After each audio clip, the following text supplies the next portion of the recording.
What's up, everybody? It's your boy Beats on the beat banger, because I always give bangers to the people.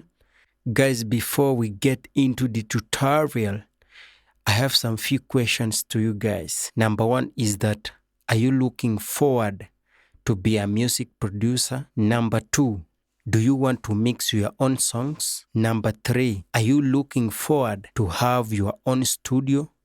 Now, your questions have the answers, and the answers are straight from this video. But I request you to watch the whole video, because if you skip, maybe you may end up buying something that you are not aware of. But let's get back to the business after the intro.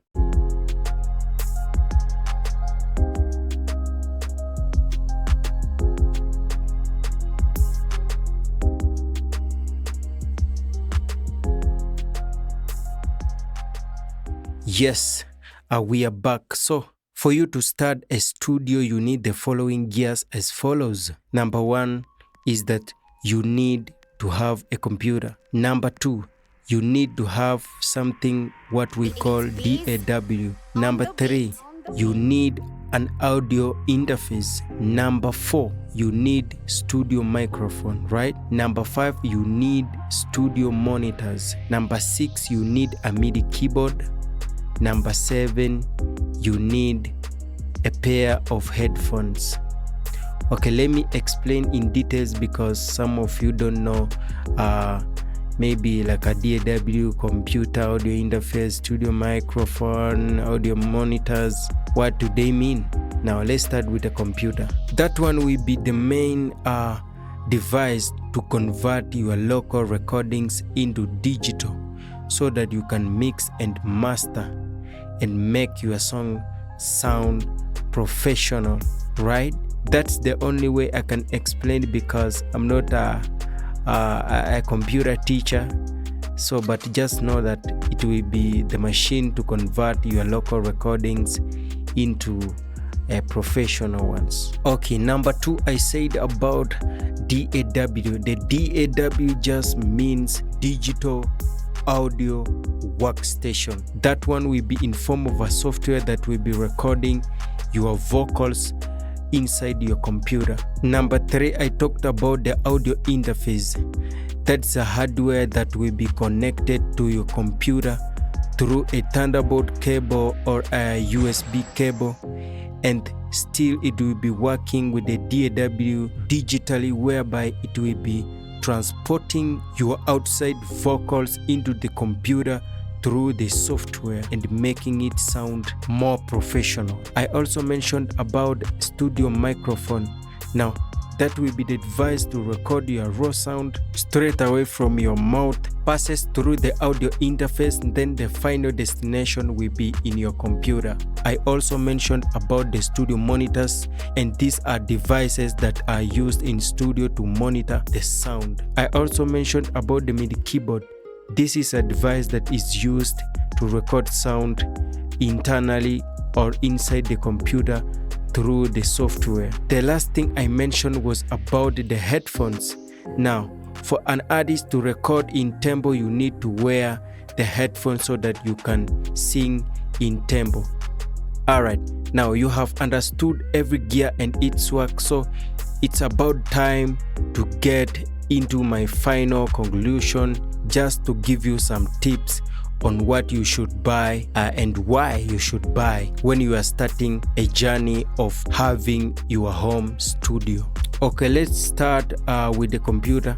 So for a computer, I really recommend Windows, because I feel like they are very easy to maintain for sure, and let it have a 8 GB RAM and 16 internal storage. You can choose wherever you want. You can choose Dell, HP or Lenovo, etc. But remember, 8 GB RAM and 16 internal storage. Yeah, and the reason why I choose Windows is that most plugins they take a while just to work with the Mac users. So it will be good for you to choose just a Windows, because you will be on time with the other producers when it comes on plugins and something else. So for that one, I recommend a Windows computer. Number 2 is a DAW, that's the Digital Audio Workstation. I highly recommend FL Studio, Cubase, or Studio One. The reason why I choose them is that they are very affordable, they are easy to learn, and then they are very, very, very friendly to computers. They don't take much of resources when it comes to computers. Number 3, audio interface, the sound cards. I highly recommend Focusrite Solo and PreSonus Audiobox, but there are some disadvantages and advantages. So for Focusrite, it doesn't have the option of switching from the headphones to studio monitors. So you will need to switch off your studio monitors when in session for the artist to listen for studio headphones.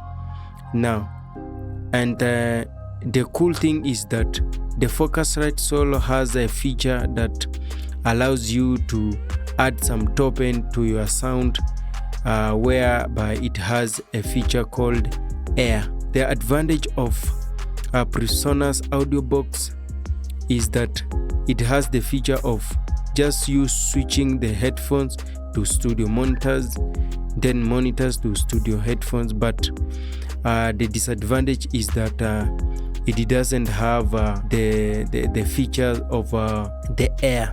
So you just need maybe a plugin like Fresh Air just to add the top end on your vocals. And number 4, for studio microphone, I really recommend Behringer B1, and the advantage is that it has a switch to low cut.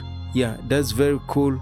So you have an artist just recording and you feel like he has more low end on his or her vocals, so you just need to cut some lows. So that's a cool feature.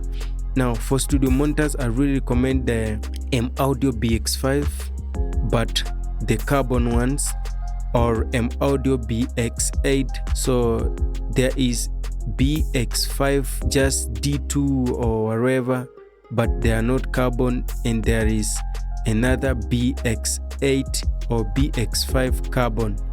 Now the cool feature about the carbon is that they have a clear tutor and they have a medium bass response, so you'll be able to monitor even a low note bass. So that is for the studio monitors. Now let's head to the MIDI keyboard. I recommend Akai Pro. It has the option of just you selecting the softwares, and also it has an option of just programming the drums. And also I recommend M-Audio KeyStation 49 keys, or any keys you want, but for M-Audio I think it will be a best option because it has more keys. Now let's go to the headphones. Now I recommend the Behringer HPM 1000 and AKG K52. Yeah, the advantage is that the Behringer one have more bass than the AKG, while the AKG have a clear high end than Behringer. I also have 3 or 4 bonus tips.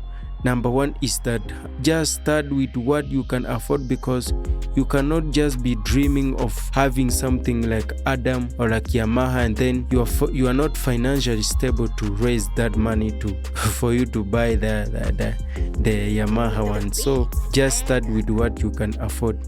Number 2 is that avoid some gears that you think they are not necessary when you are starting.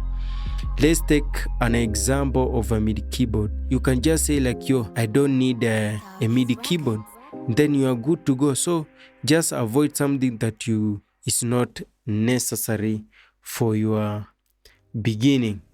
Number 3 is that accept your starting point and advance with time. Yeah, sure, that's very true, because some people, they don't accept where they are starting. They feel like they need big gears, they need big machine, they need expensive gears just to start. But if you learn how to accept your status, then you will be very, very, very successful in your any career, even not only in music. Now let's go to Amazon and see the price of each studio gear that we mentioned in this video. Now let's start with the PreSonus Audiobooks, which goes for around $149, and the Focusrite Solo 3rd generation, which goes for around $179.